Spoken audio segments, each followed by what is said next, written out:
Praise the Lord, everyone. आप सभी को praise the Lord. It's joy to be with you once again this Sunday. और फिर से आपसे मिलना इस रविवार हमारे लिए बहुत ही आनंद की बात है। And I hope today you have enjoyed the worship led by Brother John. और भाई जॉन ने जो स्तुति आराधना में हमारी अगुवाई की, आपने उसका लुत्फ उठाया, ये मेरा विश्वास है। And now is the time to hear the word of God. और अब समय है कि हम परमेश्वर के वचनों को सुने। Let's all bow down our heads in prayer. आइए अपने सरों को झुकाएं और प्रार्थना करें। Let's commit everything at the feet of Jesus, आइए हम सारी बातों को यीशु के चरणों में the रखें। one who is the author and the finisher of our faith, वे जो हमारे विश्वास के कर्ता और धर्ता हैं, the one who is going to be with us till the last end. और वे जो हमारे साथ हमारे आखिरी श्वास तक होंगे। He is a faithful one. वो वफादार हैं। The one who has called you is faithful. वे जिन्होंने आपको बुलाया है वे विश्वास योग्य हैं। The one who has called you is a faithful and a victorious God. जिस परमेश्वर ने आपको बुलाया है वे वफादार हैं और वे विजयवान हैं। Let's focus on heaven. I request Jaya to please lead us in prayer. और मैं आपकी प्रार्थना में अगुवाई करूंगी। Father, we thank you, we give you glory, we give you honor, Lord Jesus. We bless your holy name, O God. पिता परमेश्वर, सारे जो इस वीडियो के द्वारा आपके वचनों को सुनने के लिए तैयार हैं पिता, आज ये वचन का बीज हम सभी के हृदय में जाए। हमें एक समझने वाला मन देना, हमें ऐसी आंखें देना प्रभु कि हम आपके राज्य के और आपके वचनों के गूढ़ रहस्यों को समझ सके। समझदारी का आत्मा देना प्रभु, और हमें ऐसा मन देना प्रभु कि आपका वचन एक गीली मिट्टी में जिस तरह समाकर फलदायी बने, यीशु मसीह के नाम से हमें एक ऐसा हृदय देना प्रभु जो आपके वचन को ग्रहण करे, जो आपके वचन को केवल स्वीकार ही न करे पर उस पर हम अमल करें पिता। पवित्र आत्मा आइए हमारे पास बान पर आपके महान अभिषेक को उतारिए, ताकि वो आपके पवित्र अभिषेक, पवित्र सामर्थ में आपके वचनों को पवित्र आत्मा की अगुवाई में ले चलें। That his tongue be loosened in Jesus' name, and utterance and boldness that comes from you be released to speak the mystery of the gospel in Jesus' name. Bless each one of us, Father. In Jesus' name we agree and pray. Amen and amen. Hallelujah. Hallelujah. I want to thank God Almighty who has given me this privilege and opportunity to share the word with you this morning. और मैं परमेश्वर को धन्यवाद देना चाहूँगा इस मौके के लिए जो प्रभु ने मुझे दिया है कि मैं आपसे ये वचन बांट सकूं। And last time I forgot to thank Brother Joy Parker, who is always there for our assistance to shoot, to upload, and do all the technical things. May the Lord bless you, brother, for this wonderful deed what you're doing for the kingdom of God. और भाई Joy को हम धन्यवाद देना चाहेंगे क्योंकि ये सारा वीडियो रिकॉर्डिंग, ये सारी बातें वो आकर यहाँ पर कर रहे हैं और प्रभु यकीनन आप पे अपनी आशीष को उतारे। Hallelujah. Hallelujah. So you all are ready to hear God's word this morning? क्या आप तैयार हैं प्रभु के वचन को सुनने के लिए? Today the topic that the Lord has given me is to share with you is to keep your mind on Jesus. और आज का जो विषय है वो है कि हम अपने मनों को यीशु पर केंद्रित करें। You know, the world gives us a lot of reasons to justify living in tormenting fear. और ये जो दुनिया है वो हमें बहुत सारे ऐसे कारण देती है जिसके कारण हम ऐसे डर में जीते हैं जो डर हमें पीड़ित करता है। The unknown ahead of us, the uncertainty of the future can be very intimidating. और जो बातें आने वाली हैं या जो हम नहीं जानते हैं और हमारा भविष्य क्या है, ये सारी चीजों को लेकर हम कई बार डर जाते हैं, घबरा जाते हैं। And the recent pandemic that we are seeing that is around us has caused anxiety and fear to attack many of us. और ये जो हम महामारी के बारे में सुन रहे हैं उसके कारण बहुत सारे लोग डरे हुए हैं, घबराए हुए हैं और इसी कारण चिंतित भी हैं। Most of us must be thinking, will 3rd May is the last day of lockdown, or it is going to extend, or what will be the norms? We all must be analyzing on it, contemplating on it, and thinking over it again and again. और हम में से कुछ सोचते होंगे कि 3 मई फिर से ये लॉकडाउन खत्म होने वाला है या नहीं खत्म होने वाला है, या इसको एक्सटेंड करने वाले हैं, ये सारी बातों को लेकर हम चिंतित हैं। Will I going to go in my workplace and do the best job again? और मैं अपने काम के ठिकाने पर जाकर फिर से नौकरी कर पाऊंगा या नहीं? Will I get the same business that I used to do before? और जैसे मेरा पहले बिजनेस चलता था क्या वैसे ही चल पाएगा? There are words everywhere, wherever you open. It may be online media, it may be television, it may be newspaper. It is speaking about recession. और आप कहीं पे भी देखिए, आप समाचार में देख लीजिए, आप न्यूज़पेपर पढ़ लीजिए, सभी लोग कह रहे हैं कि मंदी और होने वाली है। The economy is going to crash. और इकोनॉमी जो है वो और नीचे की तरफ जाने And वाली we है। have seen everything is shaken by this time. और हम देखते हैं कि आज इस घड़ी में सारी चीजें जैसे हिल सी गई हैं। The economies, the parliaments, the greatest authority that we have seen on this earth has been shaken up. और इकोनॉमी देख लीजिए, आप पार्लियामेंट देख लीजिए, सरकार देख लीजिए, पैसे की आप कंडीशन देख लीजिए, सारी चीजें जो है वो जैसे हिल सी गई हैं। But in such times, today the Lord wants to speak to you, my child, my son, my daughter. You have two options: either to cleave to the situation that you are in, or to have faith and believe in the word of God, what the Lord has promised to you. और अब आपके पास दो रास्ते हैं, या तो आप चिंतित रहें कि अब ये जो हो रहा है उसके बाद क्या होने वाला है, या तो आप परमेश्वर के वचन को लें और आप ये कहें कि प्रभु जो भी है, मेरा विश्वास, मेरी नजर और मेरी सोच आपके वचन पर केंद्रित है। You have an option to choose. और आपके पास एक रास्ता है, Either you will choose to worry and live in fear, या आप डरें या आप घबराएं, or else you can live in faith by keeping your mind on Christ by faith. या आप ये चुन लें कि मैं यीशु मसीह के वचनों पर विश्वास करूंगा और प्रभु पे मेरा आधार है, प्रभु पे मेरा भरोसा है। You know, 1 John 4:18 says, 1 यूहन्ना 4:18 कहता है, there is no fear in love, और प्यार में डर नहीं, but perfect love casteth out fear. सिद्ध प्यार जो है वो डर को निकाल देता है, भगा देता है। Because fear hath torment, and he that feareth is not made perfect in love. क्योंकि डर में पीड़ा है, और यदि हमारे मनों में डर है तो इसका मतलब हम उस प्यार की सिद्धता पर नहीं पहुंचे हैं। You know, the Bible says it very clearly that fear has torment. Bible हमें बताती है 1 यूहन्ना 4:18 में कि डर में पीड़ा है। If you do not choose to stay in the Word of God, if you do not choose to believe in the Word of God, if you do not choose to hang on to the Word of God, by default you are choosing to live in fear, and that fear is not coming free, but it is coming with a torment on you. और यदि आप ये चुनते हैं कि मैं डरूंगा और मैं परमेश्वर के वचनों पे विश्वास नहीं करूंगा, तो याद रखिए कि ये जो डर है वो एक पैकेज के साथ आता है, और वो पैकेज है पीड़ा। You want torment, church? क्या आप चाहते हैं कि आप पीड़ा में रहें? God doesn't wish to give you torment. पर परमेश्वर आपको ये तकलीफ या पीड़ा नहीं देना चाहते He हैं। wants you and I to live in faith at these times especially. और प्रभु चाहते हैं कि हम किसी भी भय में ना रहें, हम विश्वास में रहें। You know, the Lord spoke to me about this verse from Isaiah 26:3. यशायाह 26:3 में आप पढ़ सकते हैं।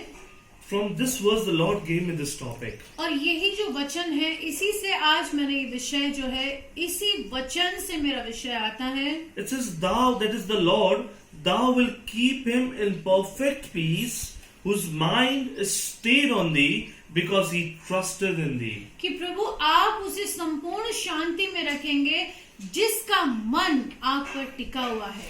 He says that the peace is going to be constant and perfect. और आपकी जो शांति है वो कांस्टेंट यानी कि हमेशा रहेगी और सिद्ध रहेगी। That peace is not going to stay for a timing, but it is going to be constant, and it is going to be perfect when you keep your minds on Jesus. हमेशा के लिए अगर आप शांति चाहते हैं और आप अगर एक सिद्ध शांति चाहते हैं, तो आइए हम अपने मनों को आज यीशु के वचनों पर And लगाएं। it happens because it says you trust in God. और ये इसीलिए हो रहा है क्योंकि आपका भरोसा किस पर है? प्रभु पर। The next verse says, trust ye in the Lord forever. हमेशा परमेश्वर पे भरोसा रखें, हमेशा। अब ब्रदर्स परिस्थिति बहुत ही हालात खराब है, अब तो मैं यीशु पे भरोसा करूंगा, और जब परिस्थिति अच्छी हो जाएगी तब क्या? तब आप अपनी ताकत पर, अपने बलबूते पर, अपनी काबिलियत पर विश्वास करोगे? परमेश्वर का वचन कहता है यशायाह की पुस्तक में 26वां अध्याय 4th आयत में, मैं सदैव यहोवा पर भरोसा करूंगा, from there I receive my everlasting strength. क्योंकि प्रभु यहोवा से ही अनंत काल का बल आता है। Your strength is coming from the Lord. आपका बल कहाँ से आता है? परमेश्वर से। Your joy is coming from the Lord. आपका आनंद कहाँ से आता है? परमेश्वर से। And your peace is coming from the Lord. आपकी शांति कहाँ से आती है? परमेश्वर से। Hallelujah. Hallelujah. When you read it, it says the mind has the power to affect the body. और हमारा जो माइंड है, हमारा जो मन है, वो हमारे शरीर पर असर करता है। When your mind is worried, जब आपके मन में चिंताएं when your हैं, mind is anxious, जब आपके मन में बहुत चीजों को लेकर तनाव है, when your mind is disturbed and distressed, जब आपके मन विचलित है और बहुत सारी बातों को लेकर चिंतित है, your body will show the symptoms. तो आपका शरीर उन चीजों को बता देता है। Your body will be affected because of your mind. और आपका शरीर इन बातों के कारण उस पर असर होगा। And today the Lord says, when your mind is on Christ, और प्रभु का वचन कहता है कि यदि आपका मन यीशु पर है, your body will not be affected. तो आपके शरीर पर उसका असर नहीं Your होगा। body will not be affected. आपके शरीर पर उसका असर नहीं But होगा। when your mind is in peace, पर यदि आपका मन शांति में है, your body will be blessed. आपका शरीर आशीषित There will होगा be joy abundant on your face. और आपके चेहरे पर यीशु मसीह का आनंद दिखेगा। Hallelujah. हालेलुया। Romans 12:2 says, रोमी 12:2 कहता है, and be not conformed to this world, और इस दुनिया के सदृश्य न बनो, but be ye transformed by the renewing of your mind. पर अपने मनों को आप परिवर्तित करते रहो, नया It's- बनाते रहो। Keep your mind renewing it. आप अपने मनों को नया बनाते रहो, Not once, एक बार नहीं, but every day you have to just renew your mind in Christ. पर हर दिन आपको अपने मन को नया बनाना है। And as you do so, और जब आप ऐसा करते हैं, you will understand the good, the acceptable and the perfect will of God in your life. और आप यीशु मसीह की सिद्ध, पवित्र, ग्रहण योग्य ऐसी इच्छा को समझते हैं। Church, your mind is the greatest gift that God has given to you, and it is you who need to devote your mind entirely to God. और आपका मन जो है वो परमेश्वर के द्वारा आया हुआ आपके पास एक बहुत बड़ा तोहफा है, और आपको इस मन को नया बनाना है वचन के अनुसार। Church, it is very easy to lose your peace बहुत ही आसान है कि हम अपनी शांति को गवा दें, because you don't keep your thoughts and mind upon Him. जब हमारे विचार यीशु मसीह पर नहीं होते तो हम अपनी शांति गवा देते But हैं। when you allow your mind to turn away from God into your circumstances, you start worrying. और जब हम अपना मन या अपना ध्यान वचन से हटाकर अपनी परिस्थिति पर रखते हैं, तो हम इजाजत देते हैं कि परिस्थिति हम पर राज करें। And your uncontrolled thoughts will bring turmoil and rob your peace very easily. और आपके जो विचार हैं, जो आपने संयम में नहीं लाए हैं, वो आपकी शांति को बहुत ही आसानी से चुरा देते हैं। Let's focus on something what Jesus was speaking to His disciples in book of Luke 12 chapter. लूका में हम देखेंगे कि यीशु मसीह ने अपने शिष्यों को क्या सिखाया। He says in 22nd verse, look 12 22.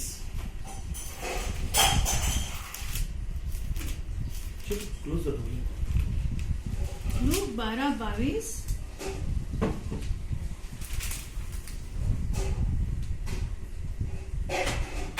फिर उसने अपने चेलों से कहा, इसलिए मैं तुमसे कहता हूँ, अपने प्राण की चिंता ना करो कि हम क्या खाएंगे, न अपने शरीर की कि हम क्या पहनेंगे।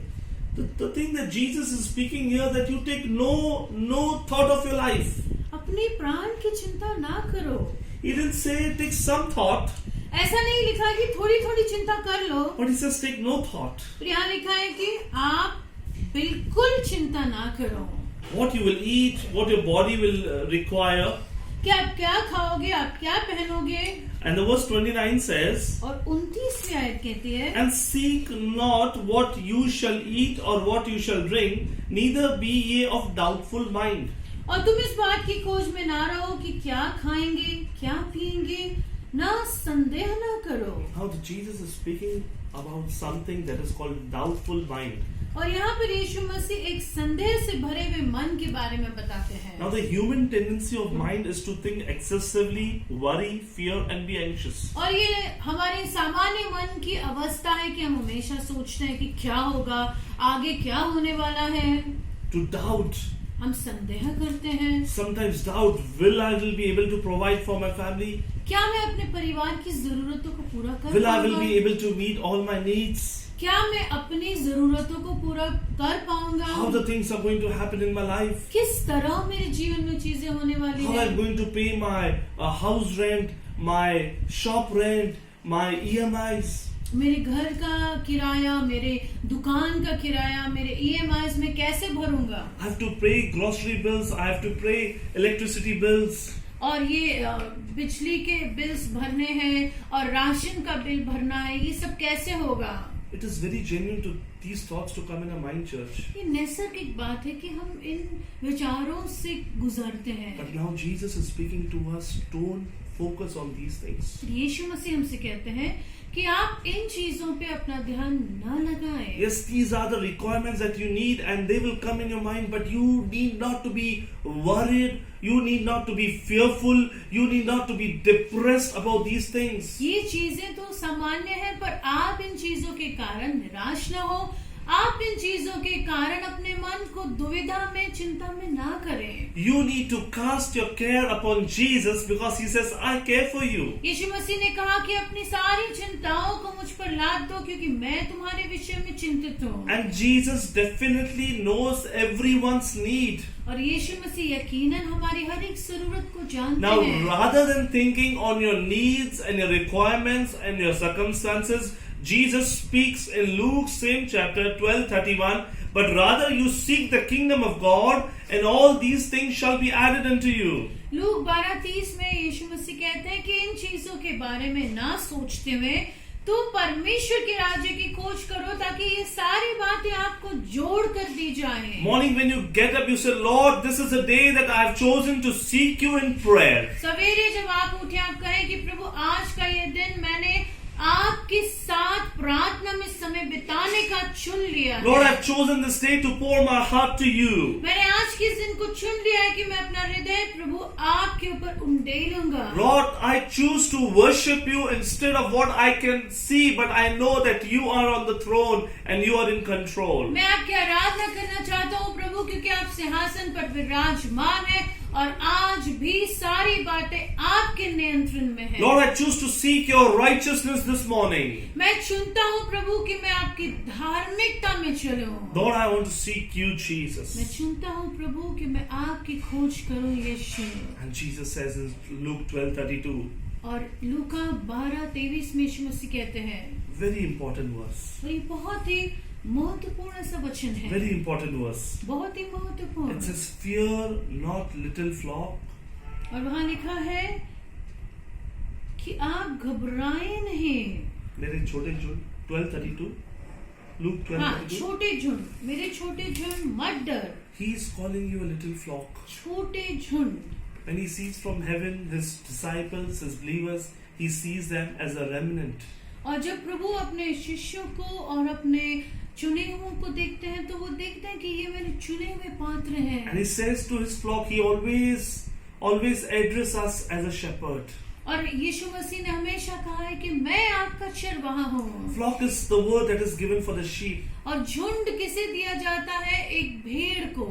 And remember, he is your shepherd. याद रखें कि यीशु मसीह आपके चरवाहा है। He is a shepherd. He will provide, he will protect, he will lead, and he will guide you all the days of your life. यीशु मसीह आपके चरवाहा है, वो आपकी सारी घटियों को पूरा करेंगे, वो आपकी परवाह करते हैं और वो आपकी अगुवाई और आपकी रक्षा करते हैं। He is a true shepherd who gave his life for his sheep. यीशु मसीह सच्चे चरवाहा हैं, जिन्होंने अपना जीवन अपनी भेड़ के लिए दे दिया। He's the one for every single sheep. He gave his life on the cross that today you and I could be called his own sheep. हर भेड़ के लिए यीशु मसीह ने अपने प्राणों को दे दिया ताकि हम उस चरवाहे की भेड़ कहाँ जाएं। And the Lord is speaking to you, my child. You are my flock. आप मेरे झुंड हो। You are my herd. आप मेरे झुंड हैं, यीशु मसीह कहते हैं। You are आपसे। my sheep. आप मेरी भेड़ हैं। You are my child. यीशु मसीह आपसे कह रहे हैं कि आप मेरी संतान हैं। I am your father. मैं आपका पिता हूँ। Don't be worried. Don't be afraid. I am with you till the ends of the earth. आप चिंता ना करें, आप भयभीत ना हो, क्योंकि मैं आपके साथ I will हूँ। never leave you nor forsake you, says the Lord. मैं आपको कभी नहीं छोड़ूंगा, न कभी आपको त्यागूंगा। And in the same verse, he says that you are thinking about food and clothes.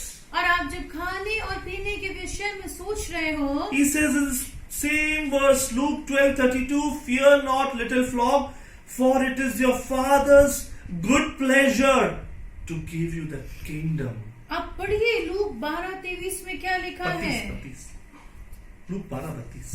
12:32 में लिखा है कि हे छोटे झुंड मत डर, क्योंकि तुम्हारे पिता को यह भाया है कि तुम्हें राज्य दे। God wants to give you the kingdom, church. प्रभु आपको राज्य देना चाहते हैं कलीसिया। Church, you are thinking about food, you're thinking about water, you're thinking about clothing. The Lord is saying, it has pleased the Father to give you the kingdom. आप खाने पीने के बारे में सोच रहे हो, पर प्रभु तो उससे भी कई गुना बढ़कर सोच रहे हैं कि मैं अपना राज्य आपको दूं। The kingdom of God is righteousness, peace, and joy in the Holy Ghost. परमेश्वर का राज्य का मतलब क्या है? उसकी धार्मिकता, शांति और आनंद। Kingdom of God is eternal, where Jesus is on the throne and for eternity and forever. यीशु का राज्य मतलब जो सार्वकालिक है, जहाँ पर यीशु मसीह सदा सदा के लिए सिंहासन पर विराजमान है। And never forget the purpose of Jesus coming on the earth was to give you abundant life and eternal life in the name of Jesus. यीशु मसीह इस धरती पर आए क्यों? ताकि आपको अनंत काल का और हमेशा का, भरपूरी का, बहुतायत का जीवन देने। You know, whenever you read the epistles of John the Baptist, he used to say, repent and believe, for the kingdom of God is come near you. अगर आप यूहन्ना बपतिस्मा दाता के बारे में पढ़ेंगे तो वो हमेशा कहते हैं प्रायश्चित करो, क्योंकि परमेश्वर का राज्य निकट है। And even Jesus preached that repent and believe, for the kingdom of God has come upon you. आप प्रायश्चित करें और विश्वास करें, क्योंकि परमेश्वर का राज्य आपके ऊपर है। Church, when you have received Jesus as the Lord and Savior of your life, जब आपने यीशु मसीह को अपना उद्धारकर्ता और प्रभु स्वीकारा है, when you have come into obedience to be baptized in the name of the Father, Son, and the Holy Spirit, जब पिता पुत्र पवित्र आत्मा के नाम से आपने बपतिस्मा लिया है, you and I are entitled for this kingdom. आप और मैं इस राज्य के लिए वारिस हो जाते हैं। Today you and I have hope. आपको और मुझे एक उम्मीद है। Today you and I are the child of God. आप और मैं परमेश्वर की संतान